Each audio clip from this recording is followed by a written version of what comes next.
You ni, Ira nak tunjuk dekat you ni. Yang ni batik Kak, customer gerak seragam. Tapi yang ni batik Kota Whisker tau. Batik Kota Whisker yang you all selalu live, beli dekat dalam live tu kan. Yang ni cikgu dia ambil seragam tapi batik Kota Whisker dalam 100 pasang lebih. You all, dia nak warna tema hitam putih. Okay, Ira nak bagi tahu dekat you all, special batik cotton kakak. You all boleh request contoh Okay, Ira I nak tema warna hitam tapi I nak bunga warna kuning gold. So Ira akan buatkan. I nak warna kuning lembut, I nak design dia timbul warna kuning pekat sikit ataupun warna pink ke.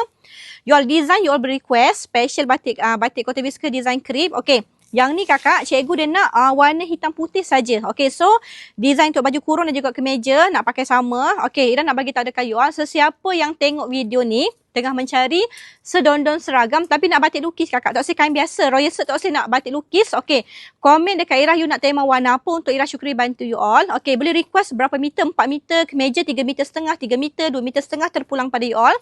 Dan juga paling special sekali kakak, kalau you all datang dekat butik, kalau you all ada di Kelantan, boleh mai dekat butik di Jalan Tanjung Cat, Kota Baru, Kelantan. Butik buka hari-hari sayang, pukul 9 sampai 6.30 setiap hari, okay?